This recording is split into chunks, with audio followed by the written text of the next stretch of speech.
그런데 뱀은 여호와 하나님이 지으신 들짐승 중에 가장 강교하니라. 뱀이 여자에게 물어 이르되 하나님이 참으로 너희에게 동산 모든 나무의 열매를 먹지 말라 하시더냐. 여자가 뱀에게 말하되 동산 나무의 열매를 우리가 먹을 수 있으나 동산 중앙에 있는 나무의 열매는 하나님의 말씀에 너희는 먹지도 말고 만지지도 말라 너희가 죽을까 하노라 하셨느니라. 뱀이 여자에게 이르되 너희가 결코 죽지 아니하리라. 너희가 그것을 먹는 날에는 너희 눈이 밝아져 하나님과 같이 되어 선악을 알 줄 하나님이 아심이니라. 여자가 그 나무를 본즉 먹음직도 하고 보암직도 하고 지혜롭게 할 만큼 탐스럽기도 한 나무인지라. 여자가 그 열매를 따먹고 자기와 함께 있는 남편에게도 주매 그도 먹은지라. 이에 그들의 눈이 밝아져 자기들이 벗은 줄을 알고 무화과나무 잎을 엮어 치마로 삼았더라. 우리는 오늘부터 신앙의 가장 기본적이고 가장 중요한 부분들을 여러분과 같이 나누려고 합니다. 그래서 그 제목을 하나님의 구원 프로젝트라고 붙였습니다. 삼위일체 하나님의 합심으로, 삼위일체 하나님의 협력으로 우리 안에 이루어진 이 놀라운 구원, 그것은 너무나 엄청나고 위대하기 때문에 너무나 완벽하고 빈틈없이 잘 짜여진 한편의 스펙타클한 감동의 드라마이기 때문에 그렇습니다. 앞으로 6시간에 걸쳐 이 구원 프로젝트를 듣게 될 텐데, 오늘은 그 첫 시간, 사람은 왜 죄인인가? 신앙의 출발이 여기서부터 있다고 생각합니다.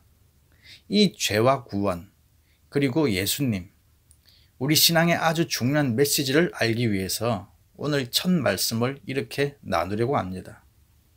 먼저 사람이 어떤 존재인가, 성경에서 사람을 어떻게 표현하고 있는가, 그것을 살펴보도록 하겠습니다. 창세기 1장 26절 27절 말씀. 하나님이 이르시되 우리의 형상을 따라 우리의 모양대로 우리가 사람을 만들고 그들로 바다의 물고기와 하늘의 새와 가축과 온 땅과 땅에 기는 모든 것을 다스리게 하자 하시고, 하나님이 자기 형상 곧 하나님의 형상대로 사람을 창조하시되 남자와 여자를 창조하시고. 성경에서 말하는 사람은 하나님의 형상을 따라 창조되었다. 하나님의 모양을 따라 하나님을 모델로 창조되었다. 4번에 걸쳐 형상을 따라 모양대로 만들어진 사람에 대하여 성경은 언급하고 있습니다. 하나님의 완벽한 창조물, 이것이 바로 인간입니다. 혹시 주변에 누군가 있다면 그 사람을 향해 하나님이 당신을 창조하셨습니다 이야기해 보세요. 하나님께서 하나님 당신을 모델로 해서 우리를 만드셨어요. 우리는 그것을 완벽한 창조라고 그렇게 부릅니다. 하나님의 형상이라는 말은 하나님을 본받아서 우리를 만드셨다는 것이죠. 그런데 이런 생각을 한번 해보세요. 만약에 하나님이 사람들을 비슷하게 만들었다면 중국에 가도 그 사람이 있고 미국에 가도 그 사람이 있고, 그래서 아무개씨 하고 인사하니까 나는 아무 박씨인데요, 이렇게 됐다면 어땠을까요? 그런데 하나님이 놀랍게도 모양을 다 다르게 만드셨어요. 혼돈이 없도록. 이건 하나님이시기 때문에 가능한 거예요. 각자 개성에 따라서 만든 거죠. 그런데 모양이 다르고 키가 다르고 민족이 다르고 하지만 한 가지 모든 인간들에게 공통적으로 넣어주신 게 있어요. 하나님 형상 가운데 공통적으로 넣어주신 유전인자와 같은 DNA가 있는데, 그게 뭐냐면 자유의지라는 거예요. 한국 크리스찬이나 미국 크리스찬이나 누구나 하나님 형상을 따라 지원받은 우리들에게 당신의 의지, 자유의지를 주셨어요. 이 자유의지라는 게 뭐냐? 몇 가지 그 뜻이 있는데, 첫 번째는 하나님께서 인간을 인격적인 존재로 만드셨다는 것입니다. 사랑할 수 있고, 사랑받을 수 있고, 섬길 수 있고, 남을 배려할 수 있고, 용납해 줄 수 있고, 남을 칭찬해 줄 수 있고, 남을 세워줄 수 있고, 이 모든 게 인격이죠. 이 인격이 성숙한 사람, 미숙한 사람, 인격이 좋은 사람, 나쁜 사람, 사람마다 차이는 있지만 누구에게나 인격이 있다는 것이죠. 두 번째, 자유의지를 우리에게 넣어주셨다는 말은 인간에게 선택의 권리를 주셨다는 것입니다. 내가 선택하고 결정할 수 있는 권리를 주셨다는 거예요. 내가 가고 싶으면 갈 수 있고, 가기 싫으면 안 갈 수 있고, 먹고 싶으면 먹고, 먹기 싫으면 안 먹고, 또 때와 상황에 따라 변명도 하고 거짓말도 하고, 이게 잘못이다 싶으면 정직할 수 있고, 이런 선택하고 결정할 수 있는 권리를 모든 사람들에게 주셨다는 것이죠. 세 번째, 자유의지를 주셨단 말은 하나님께서 자기가 선택한 일에 책임을 지도록 하셨다는 것입니다. 책임적인 존재로 우리를 만드셨다는 거예요. 여러분, 모든 크리스찬들은 이 세상에서 책임적인 존재가 되어야 합니다. 자기가 한 말에 대하여 책임질 줄 알아야 되고, 자기가 취한 행동에 대하여 책임질 줄 알아야 돼요. 그게 성경적으로 성숙한 인간의 모습입니다. 왜냐하면 하나님이 우리에게 그런 책임을 주셨기 때문에. 네 번째, 우리에게 자유의지를 주셨다는 말 속에는 자발적으로 하나님을 믿고 자발적으로 하나님을 예배하고 자발적으로 하나님을 섬기도록 우리들을 만드셨다는 것입니다. 자발적인 행사를 할 수 있는 존재로 만드셨다는 거죠. 그러니까 하나님께서 사람을 만들어 놓으시고 우리들의 자유의지에 의해서 자발적으로 하나님을 예배하고 하나님을 경배하고 하나님을 섬기기를 원하신다는 거예요. 하나님이 사람을 만드실 때 무슨 로봇처럼 모든 인간들에게 공통적으로 칩을 하나 넣어서 인간으로 태어나서 죽을 때까지 무조건 모든 사람들은 하나님을 믿고 예배하고 경배하도록 만들었다 그러면 우리 하나님은 위대한 창조주 하나님은 될 수 없는 거예요. 하나님이 그렇게 하지 않으시고 자유의지를 통해서 자발적으로 하나님을 예배하고 경배할 수 있도록 하나님을 위하여 섬길 수 있도록 기대하신다는 거죠. 이건 만드셨다는 개념이 아니라 그런 기대를 갖고 계시다는 거죠. 하나님은 그렇게 해서 영광을 우리로부터 받기를 원하신다는 거죠. 이것을 보면 신앙생활은 억지로 하는 게 아닙니다. 교회 봉사도 억지로 하는 게 아닙니다. 자발적으로 해야 되는 거예요. 저는 여러분들이 자발적으로 하나님 믿고 섬기기를 축복합니다. 우리가 하나님의 일을 할 때에 예배하고 모임을 갖고 큐티를 하고 하여튼 이 모든 것들을 자발적으로 하게 되면 쉬워요. 자발적으로 신앙생활하면 신앙생활이 재밌습니다. 억지로 하면 신앙생활이 아주 어렵습니다. 이 억지로 하는 것과 자발적으로 하는 것의 가운데 뭐가 있느냐? 성령 충만이 있어요.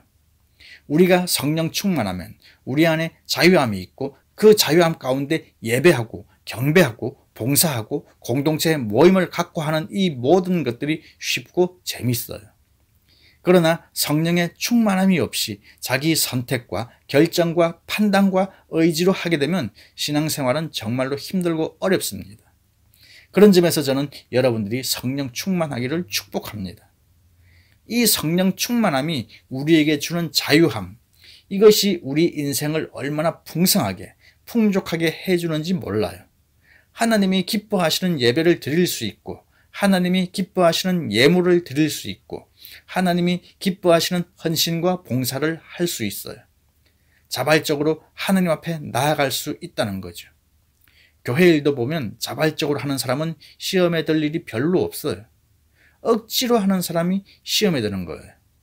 어쨌든 하나님은 사람을 당신의 형상을 따라 창조하시고 우리 안에 자유의지를 주셨어요. 두 번째, 또 하나 우리가 이해해야 될 것이 에덴 동산 중앙에 있는 선악과입니다. 한번 여러분이 그림을 그려보세요. 아주 아름다운 동산이 있고 거기 하나님이 계시고 하나님의 형상으로 지음받은 인간이 있고 그 앞에 선악과가 있어요. 왜 하나님께서 선악과를 세워 놓으셨을까? 먹지 마라. 먹는 날에는 반드시 죽는다. 이런 금지령까지 내리시면서 왜 선악과를 세워 놓으셨을까? 여러분, 선악과 없는 기독교는 기독교가 될 수 없어요. 선악과 없는 하나님은 하나님이 될 수 없어요. 선악과 없는 에덴 동산은 에덴 동산이 될 수 없어요. 에덴 동산의 선악과는 우리 기독교 신앙의 선악과는 반드시 있어야만 돼요. 선악과가 뭐길래? 선악과는 하나님과 우리와의 관계를 상징적으로 보여주는 표시입니다.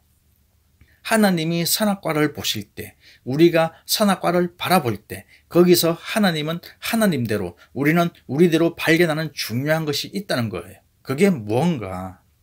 선악과가 가지고 있는 의미가 세 가지가 있는데, 첫 번째, 선악과는 하나님은 창조주고 우리는 피조물이라는 것을 분명하게 선을 그어주는 거예요.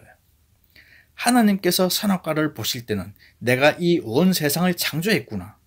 우리가 선악과를 볼 때는 하나님이 우리를 창조하셨구나. 창조주와 피조물로서 하나님과 인간의 관계를 보여주는 것이 선악과입니다. 그래서 하나님과 우리 사이에 언제나 선악과가 있다는 거죠. 두 번째, 선악과가 의미하는 것은 하나님은 에덴 동산의 주인이요, 우리는 그 에덴 동산에 새들어 사는 사람이다. 주인의 허락하에 에덴 동산에서 살고 있는 자에 불과한 거예요. 하나님은 선악과를 보실 때마다 이 에덴 동산은 내 것이라고 생각하실 테고, 우리는 선악과를 볼 때마다 이 에덴 동산은 우리 것이 아니라 하나님의 것이라고 기억한다는 거죠. 아담과 하와는 에덴 동산에 살았지만 그들은 에덴 동산의 주인이 아니었어요. 그들은 하나님을 대신하여 하나님이 주신 권세를 가지고 에덴 동산을 관리하는 사람이었어요. 세 번째, 선악과가 의미하는 것은 하나님과 인간은 순종의 관계라는 것을 보여줍니다. 인간은 하나님이 하시는 말씀을 거절할 수 없는 거예요. 물론 거절하고 안 하고는 자유의지로 풀자면 자기 선택이고 결정이죠. 그러나 거절을 선택했든 순종을 선택했든 그것에 대한 결과는 자기가 책임을 져야 되는 거예요. 그런 점에서 선악과는 하나님과 인간은 순종의 관계라는 것을 보여주고 있어요. 그렇다면 왜 인간이 죄인이 되었는가? 왜 사람이 죄인이 되었는가? 죄란 무엇이길래?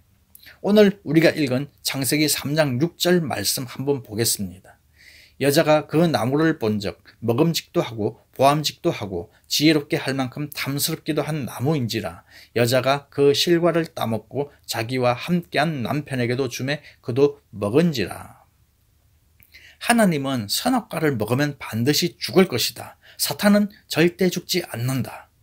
아담의 부인이 하나님의 말을 믿지 않고 사탄의 말을 믿은 거죠.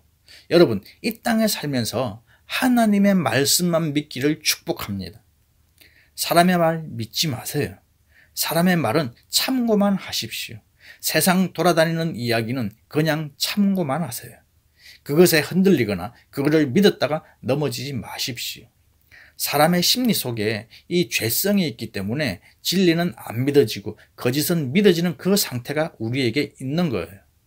말씀을 들을 때 말씀이 그대로 믿어지기를 축복합니다.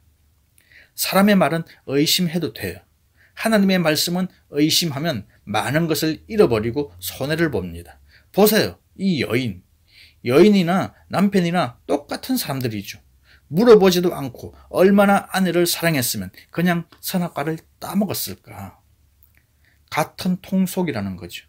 그것이 선악과를 따먹은 것이 죄요. 선악과를 따먹은 인간이 죄인이 된 것이죠. 자, 그렇다면 선악과를 따먹었다는 것이 무슨 의미길래 그게 죄요, 그것을 먹은 인간이 죄인이 되었는가? 이 선악과를 따먹은 것의 의미가 세 가지가 있는데, 첫 번째, 선악과를 따먹었다는 말은 자기가 하나님이 되려고 했다는 것입니다. 자기가 하나님이 되려고 선악과를 따먹은 거예요. 마귀가 그렇게 꼬셨어요. 너가 하나님처럼 될까봐 선악과를 못 먹게 하는 거다. 인간 내면에 있는 선택권을 그렇게 이용한 거예요. 인간 내면에 있는 교만이 드러나도록 이용한 거예요. 그러므로 선악과를 따먹었다는 말은 나도 하나님이요, 하나님을 하나님으로 인정하지 못하겠다, 내가 하나님이 되겠다, 그런 거예요. 두 번째, 선악과를 따먹었다는 것의 의미는 내가 에덴 동산의 주인이 되겠다는 행위였어요. 여러분, 우리는 죄인이 아닙니다. 하나님이 맡겨주시고 허락하신 것들을 이용하는 사람인 것 뿐이에요. 내 걸 가지고 사는 존재가 아니라 하나님의 것을 가지고 사는 사람이 크리스찬입니다. 무엇이든지. 하나님의 동산에서 하나님의 것들을 누리며 사는 게 에덴 동산의 삶이어야 했어요. 그런데 내 것으로 만들어서 내 것을 가지고 살려고 했던 아담과 하와. 그것이 그들에게 죄였고 그들이 죄인이 된 이유였어요. 세 번째 의미는 피조물 되기를 거부하는 행위였어요. 우리는 더 이상 피조물이 되기를 원치 않는다. 더 이상 순종하는 관계가 되기를 원치 않는다. 나도 하나님처럼 내 마음대로 내가 원하는 대로 내가 생각하는 대로 인생을 살겠다. 그래서 선악과를 따먹은 거예요. 여기서부터 죄가 시작이 됐고 여기서부터 인간이 죄인이 됐고 그 죄가 우리들에게 전가되어 모든 아담의 후손들에게 유전인자처럼 전해져 오는 것이죠. 여기에서 원죄라고 하는 용어가 나온 것입니다. 사람들이 아담이 나와 무슨 상관이 있다고, 그 사람이 지은 죄 때문에 왜 우리가 죄인이 되어야 하고 고생을 해야 되느냐, 이유 있는 항변처럼 느껴지죠. 그러나 거부할 수 없는 거예요. 첫사람 아담의 혈통 가운데 있는 그 죄, 그것이 계속해서 우리에게 이어져 내려오는 거죠. 여러분, 제가 김씨인데 우리 아버지가 마음에 안 들어서 안 되겠어, 박씨로 바꿔야지, 그렇게 됩니까? 안 되는 거예요. 나이 들면서 더 놀라운 것은 외모가 아버지를 너무 많이 닮아간다는 거예요. 집에 앉아있는 폼이나 길에서 걷는 폼이나 애들에게 말하는 폼이나 내 스스로가 나한테 놀라는 거예요. 우리 아버지랑 똑같이 그러네. 우리 안에 유전인자가 내려오니까 그런 것이죠. 이 죄가 그런 거예요. 그런데 죄는 유전되는 게 아니라 전가되는 거예요. 사탄이 뱀의 형태로 나타나서 그 죄의 본성을 하와에게 넘겼어요. 하와는 그 죄성을 받아 선악과를 먹은 자신의 죄를 또 아담에게 넘겼어요. 그리고 하나님이 물으시자 아담은 이 죄의 원인을 하나님께 넘겼어요. 하나님, 당신이 만들어준 저 여자 때문에 먹었습니다. 나는 죄가 없습니다. 나의 죄는 저 여인 때문이고 따지자면 저 여인을 만드신 하나님이 잘못이죠. 왜 저런 여인을 만드셨습니까? 전가하는 거예요. 하와는 또 하나님이 만든 뱀 때문입니다. 그렇게 떠넘기는 거예요. 결국 나의 죄는 인정하지만 그 원인은 내가 아니라는 거예요. 이렇게 죄를 떠넘김으로 해서 하나님께서도 동일한 방법으로 인간을 벌하셨어요. 그것이 아담의 원죄를 후대 인류에게 전가하는 것이었어요. 그 결과 누가 애들에게 안 가르쳐줘도 거짓말 할 줄 아는 거예요. 인간의 비극이 여기서부터 시작이 된 거예요. 우리는 다 이 땅에 태어날 때부터 죄인으로 인생을 시작하는 거예요. 그래서 비극이라는 것입니다. 자, 그러면 오늘날의 선악과는 뭐냐? 먼저 인간을 봤어요. 그 다음 선악과가 뭔지도 봤어요. 선악과를 따먹는 것의 의미도 봤어요. 그렇다면 오늘날의 선악과는 뭐냐? 첫 번째, 예수 그리스도, 그분이 선악과입니다. 예수 그리스도를 믿으면 구원을 얻지만 믿지 않으면 멸망을 당합니다. 예수 그리스도를 하나님으로 인정하지 않는 것, 선악과를 따먹는 것과 똑같은 거예요. 예수 그리스도를 우리의 주권자로 인정하지 않는 것, 예수 그리스도를 우리의 왕으로 인정하지 않는 것, 그것이 선악과를 따먹는 것과 똑같은 거예요. 인간이 왜 멸망을 당합니까? 죄는 졌다고 쳐요. 왜 그 죄 때문에 멸망을 당해야 됩니까? 구원의 길을 얻지 못하기 때문에, 예수 그리스도와 상관이 없기 때문에 그런 것이죠. 또 하나, 오늘날의 선악과가 있는데 그게 시간입니다. 여러분, 시간의 주인은 누굽니까? 하나님이시죠. 하나님이 시간을 창조하셨어요. 과거, 현재, 미래, 하나님의 시간 계획 속에 우리는 살고 있는 거예요.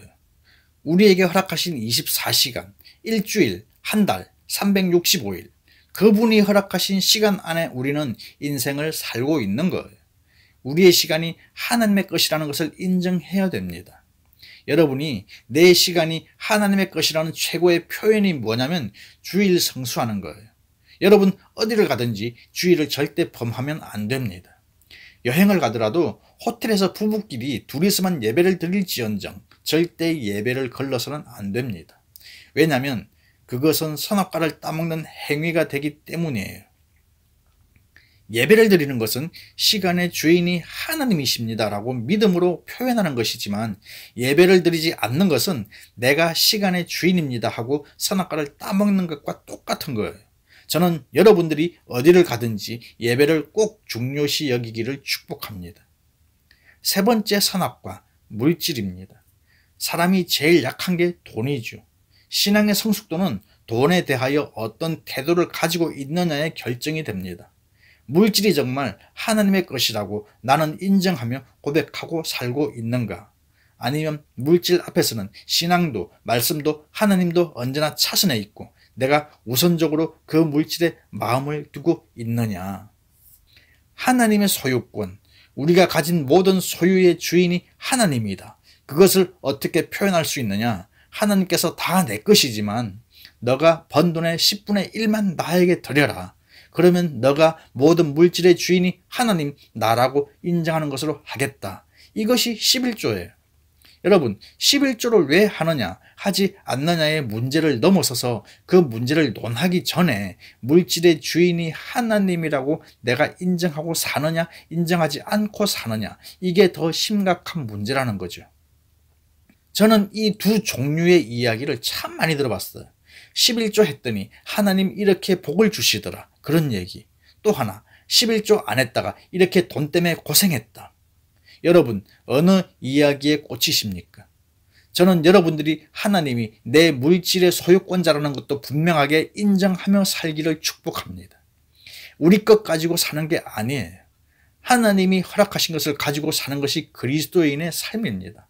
그러면 돈을 많이 벌었다고 해서 그 번 돈에 교만하고 시험에 들 일이 없고, 돈을 많이 잃었다고 해서 그 잃은 돈 때문에 시험에 들거나 고생할 이유가 없는 거예요.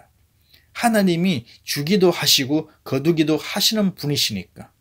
자기가 도박을 하고 마약을 하고 호색하고 이렇게 해서 빈 털터리가 됐다면 회개해야 되지만, 그런 특별한 경우를 빼고는 하나님이 어떤 사람에게는 돈을 많이 맡기고 어떤 사람에게는 돈을 적게 맡겼어요.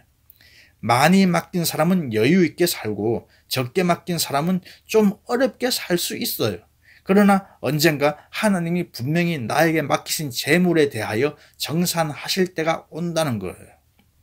너에게 많이 맡겼더니 너는 내 것을 가지고 네 배가 왜 이렇게 많이 나왔는지 알겠다, 그러실 수도 있고, 아니면 반대로 참 재산 관리를 잘했구나, 이렇게 많은 유익을 사람들에게 나누어 주었으니 참 잘했구나, 이럴 수 있어요. 또 적게 맡긴 사람도 정산할 수 있어요. 너는 내가 적게 맡겼다고 그게 그렇게 서운해서 일생을 돈의 노예가 되어서 돈에 얽매여서 얼굴 볼 때마다 돈자만 써있고 인생을 그렇게 비참하게 살았느냐, 이런 평가받을 사람도 있고, 내가 너에게 적게 맡겼음에도 불구하고 너는 돈에 얽매이지 않고 그렇게 자유하며 부자처럼 살았구나, 이런 평가받을 사람도 있다는 거죠. 많든 적든 중요한 것은 이것이 내 것이냐 하나님의 것이냐, 그것에 있다는 거예요. 하나님의 것을 인정하고 살면 분명히 물질로부터 자유함이 있을 것입니다. 여러분, 11조의 선악과를 따먹지 말기를 축복합니다. 주일 성수의 선악과를 따먹지 말기를 축복합니다. 우리는 다 청지기예요. 한번 따라합시다. 나는 청지기입니다. 나는 하나님의 것을 가지고 사는 사람입니다. 이 청지기 신앙을 우리에게 제일 잘 가르쳐주는 게 집을 렌트해서 사는 거예요. 쉽게 말하면 전세나 월세 같은 거죠. 제가 사는 집은 월세인데 신혼 초에는 제가 월세 살면서 막 제 편한 대로 못 받고 살았어요. 그러다가 목사 안수 받고 목회지 따라 이사 가면서부터는 못 박은 게 없어요. 뭐라도 걸리면 못을 박아야 되잖아요. 그런데 그러질 못하는 거예요. 언제 이사 갈지 모르지만 여긴 내 집이 아니지, 함부로 못 박을 수 없지, 그래서 겨우 박지는 못하고 십자가랑 시계는 걸어야 되니까 대신 촛농을 녹여서 붙이는 벽걸이 사다가 붙여서 걸어놨어요. 그런데 그거 붙이면서도 이거 혹시 나중에 이사가고 보기 싫으면 어떡하지, 그 생각하는 거예요. 이건 내 집이 아니라 주인이 따로 있다는 거죠. 여기에 영적 원리가 있는 거예요. 우리 인생을 놓고 볼 때 구석구석에서 하나님이 주인이고 나는 청지기구나. 부모들이 자녀들을 양육할 때도 내 자식 내 배 아파서 낳았지만 내 자식이 아니라 하나님이 나에게 맡겨주신 자식이구나. 그런 게 느껴질 수 있고, 수고하여 일주일 동안, 한 달 동안 열심히 수고하여 돈을 벌었을 때도 내가 수고해서 번 돈이라는 생각보다 하나님이 내 수고를 통하여 주셨구나. 여러분이 교회를 바라볼 때도 누가 건축했고 누가 건축 헌금 많이 해서 지었다는 생각하기보다 하나님이 우리를 위하여 세워주신 교회구나. 인생을 살면서 무엇을 보든지 언제나 하나님의 소유권, 하나님의 주권, 하나님의 통치, 이것이 인식되고 이것이 보여지고 고백될 수 있어야 된다는 것이죠. 이게 정직이 신앙을 가진 자들의 삶입니다. 아담이 범한 그 죄를 우리가 반복하여 지을 수 없어요. 아담이 잃어버린 그 놀라운 축복을 우리가 더 잃어버릴 수 없어요. 아담이 잃어버린, 하나님께서 인간에게 주신 그 행복을 우리도 선악과를 따먹어서 잃어버릴 수가 없는 것입니다. 사랑하는 여러분, 다음 시간 동안 숙제를 드립니다. 나는 소유권 문제를, 하나님과 나 사이의 소유권 문제를 분명하게 정리하고 살아왔는가? 어쩌면 내 마음에 자유함이 없는 것은 그 소유권 문제가 분명히 해결되지 않은 결과일 수도 있어요. 내 거라고 생각하는 것은 언제나 나를 얽맵니다. 주의 것이라고 말하면 그 주의 것이 나를 자유케 합니다. 엄청난 삶의 질의 차이를 우리에게 주는 거예요. 내 안에 진정으로 주님을 향하여 당신의 것입니다. 그런 고백이 있어야 돼요. 선악과를 계속해서 따먹는 것은 없는가? 여러분의 전체 오늘까지의 생애를 한번 정리하고 점검하고 원래 하나님이 기대하는 그 자리를 찾을 수 있기를 주님의 이름으로 축복합니다.